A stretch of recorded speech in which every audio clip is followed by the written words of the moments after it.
Good evening. Welcome to తూర్పు TV వార్తలు. తెలుగుదేశం పార్టీలో మహిళలకు ప్రత్యేక స్థానం కల్పిస్తున్నారు అని, రాజకీయ రంగంలో మహిళలను ప్రోత్సహిస్తున్నారు అని పలాస ఎమ్మెల్యే గౌతు శిరీష పేర్కొన్నారు.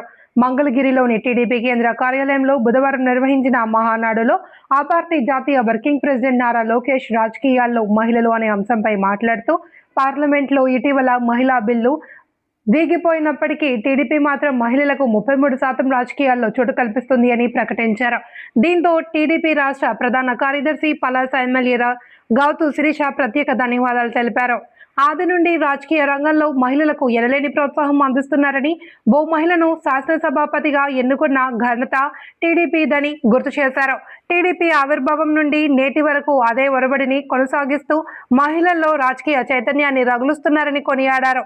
ప్రస్తుత కూటమి ప్రభుత్వంలో కూడా మహిళలకు పెద్దపీట వేశారని, మంత్రులుగా మహిళలు పనిచేస్తుండడం ఇందుకు నిదర్శనమని అన్నారు. మరోవైపు పార్టీ కమిటీల్లో కూడా మహిళలకు సముచిత స్థానం కల్పిస్తున్నారని కితాబిచ్చారు. దేవుళ్ళందరికీ కూడా మహానాడు సందర్భంగా శుభాకాంక్షలు తెలియజేసుకుంటున్నాను. తెలుగుంటి మహిళకు తెలుగింటి ఆడబడుచొనొక స్థానం కల్పించి మహిళా సాధికారతకి అత్యధిక ప్రాధాన్యత ఇచ్చిన సందర్భంగా, ముఖ్యంగా సమాజంలో నిర్మాణంలో మహిళల పాత్ర అపారమైనది.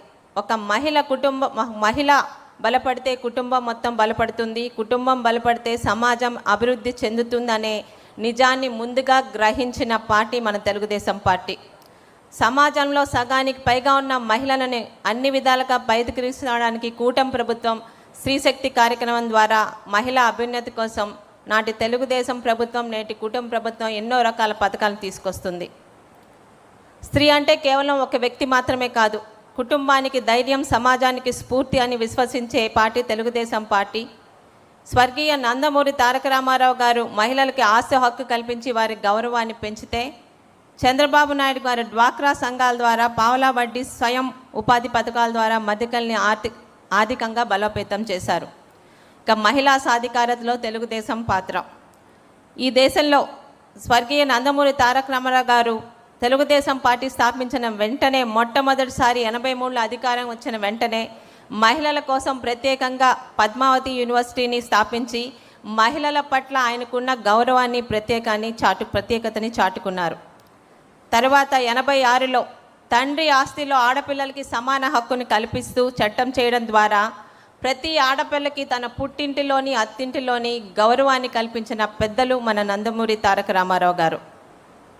మహిళల కోసం వితంతు పెన్షన్ ప్రవేశపెట్టిన, వ్యవసాయ పాడి పరిశ్రమలో మహిళా డైరీలు, కోఆపరేటివ్ సొసైటీని తీసుకొచ్చిన అది మన తెలుగుదేశం పార్టీ హయాంలోనే జరిగింది.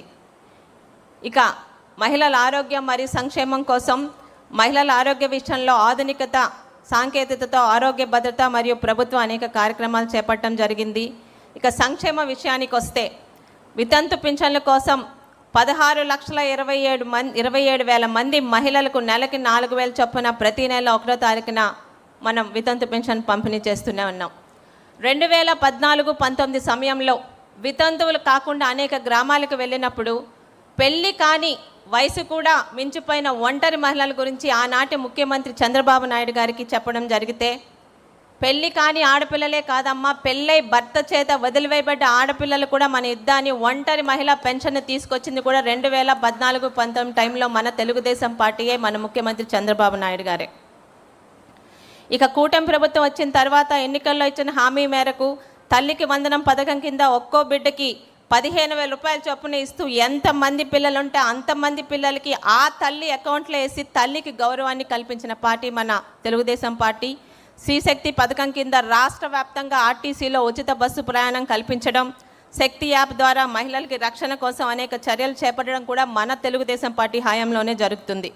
ఇక అంగన్వాడీ కార్యకర్తల వేతనం 7,000 నుండి 11,500కి పెంచి అంగన్వాడీ మహిళలకి బాసటగా నిలిచింది మన తెలుగుదేశం పార్టీ. ఆశా వర్కర్లకు 3,000 నుంచి 10,000 రూపాయలు పెంచడం కూడా మన తెలుగుదేశం పార్టీ హయాంలో జరిగింది.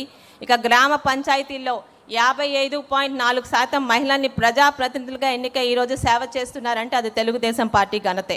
స్థానిక సంస్థల్లో మహిళలకు 50% రిజర్వేషన్ కల్పించిన ఘనత కూడా మన నాయకుడు చంద్రబాబు నాయుడు గారికి, మన తెలుగుదేశం ప్రభుత్వానికి దక్కుతుంది. ఇక విజనరీ లీడర్, దార్శనికుడైన మన ముఖ్యమంత్రి తెలుగుదేశం పార్టీ జాతీయ అధ్యక్షుడు నారా చంద్రబాబు నాయుడు గారి నాయకత్వంలో విద్య, ఉద్యోగం, రాజకీయాల్లో కూడా 33% మహిళలకి రిజర్వేషన్ కల్పించడం జరిగింది. 1995లో మహిళా కమిషన్ ఏర్పాటు చేసిన ఘనత కూడా మన చంద్రబాబు నాయుడు గారిదే. అలాగే 96లో వినూత్నంగా ఆర్టీసీలో తొలిసారిగా కండక్టర్లుగా, డ్రైవర్లుగా మహిళలకు ప్రాధాన్యత ఇచ్చి మహిళా శక్తి మీద ఆయనకున్న నమ్మకాన్ని చాటుతున్న ఘనత కూడా మన ముఖ్యమంత్రి చంద్రబాబు నాయుడు గారిదే.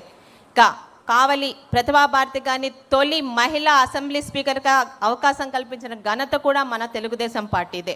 ముఖ్యంగా ప్రతి ఒక్క మహిళని ఆర్థికంగా బలోపేతం చేయడానికి దేశంలో ఎక్కడా లేని విధంగా మొట్టమొదటిసారి ఆంధ్రప్రదేశ్ స్వయం శక్తి సంఘాల డ్వాక్రా గ్రూపులను ఏర్పాటు చేసి పొదుపు ఉద్యమాన్ని ప్రోత్సహించి వారికి ప్రభుత్వం తరపున ఆర్థికంగా ప్రోత్సహిస్తూ 12 లక్షల స్వయం సహాయక సంఘాలలో 1 కోటి మంది సభ్యులను ఏర్పాటు చేసి సమాజంలో అది పెద్ద ఆర్థిక శక్తిగా నిర్మాణం చేసిన ఘనత కూడా మన ప్రియతమ ముఖ్యమంత్రి చంద్రబాబు నాయుడు గారిది. ఇవి పథకాలు మాత్రమే కావు, అనేక మంది మహిళల జీవితాన్ని మార్చిన ఉద్యమాలు. స్వయాన ఆనాటి అమెరికా అధ్యక్షుడైన బిల్ క్లింటన్ సరసన ఒక డ్వాక్రా మహిళను కూర్చోబెట్టి మహిళా సాధికారత పట్ల ఆయనకున్న నిబద్ధతను చాటుకున్న ముఖ్యమంత్రి మన నారా చంద్రబాబు నాయుడు గారు. ఇక ఆ రోజు గౌరవ ముఖ్యమంత్రి చంద్రబాబు నాయుడు గారు ముఖ్యంగా పల్లెటూరులో 2014-19 టైంలో ఇంకా కట్టెల పొయ్యల మీద వండుకుంటున్న మహిళల ఇబ్బందులను చూసి ఇంకా నా ఆడపిల్లలు కట్టెల పొయ్యల వాటిలోనే ఉన్నారా అని చెప్పి ఆ రోజు దీపం పథకం మొదట పెట్టి 2014-19లో దీపం పథకం కింద గ్యాస్ కనెక్షన్లు పొయ్యలు ఇచ్చిన ఘనత మన తెలుగుదేశం ప్రభుత్వాన్ని, మన ముఖ్యమంత్రి నారా చంద్రబాబు నాయుడు గారిది. దాని కొనసాగింపుగా ఈరోజు 2024 మళ్ళీ మన ప్రభుత్వంలోనే దీపం 2 పథకం కింద ఏడాదికి ఉచితంగా 3 సిలిండర్లు ఇస్తుంది మన తెలుగుదేశం పార్టీ. ఇక బాలికల విద్యాభివృద్ధి కోసం ఎన్నో గురుకుల పాఠశాలను ప్రత్యేకంగా బాలికల గురించి ఏర్పాటు చేశాము. విద్య, ఉద్యోగం, రాజకీయ, సామాజిక రంగంలోనే కాదు ప్రతి ఒక్క మహిళను కూడా పారిశ్రామికవేత్తలుగా, వ్యాపారవేత్తలుగా తీర్చిదిద్దడానికి ప్రభుత్వం అనేక కార్యక్రమాలను చేపట్టడం జరిగింది. ఎంఎస్ఎంఈల ద్వారా మహిళా పారిశ్రామికవేత్తలకు 35% వరకు సబ్సిడీ ఇస్తూ మన ప్రభుత్వం ప్రోత్సహిస్తూనే ఉంది. ఈరోజు ఈ విషయంగా గత గవర్నమెంట్లో ఉన్న మన మాజీ ముఖ్యమంత్రి గారి గురించి ఒక విషయం చెప్పాలండి. 2014-19 మధ్య ఉన్న పాదయాత్రలో నా అక్క చెల్లెములు అని ఎంతోమంది అక్క చెల్లెల మీద చేయి పెట్టిన ముఖ్యమంత్రి గారు, అప్పటి మాజీ ముఖ్యమంత్రి గారు 2019లోని అధికారంలోకి వచ్చాక అందరు అక్క చెల్లెమ్మలనే కాదు తన సొంత కుటుంబంలో కూడా అక్క చెల్లెల మీద భస్మాసుర హస్తం పెట్టిన ఆనాటి ముఖ్యమంత్రి వైఎస్ జగన్మోహన్ రెడ్డి గారైతే ఈరోజు మహిళా సాధికారతని మాటల ద్వారా కాదు చేతల ద్వారా నిరూపించడానికి నిత్యం ప్రజాక్షేత్రంలో ఉన్న తను తన ఇంటి బాధ్యతని తన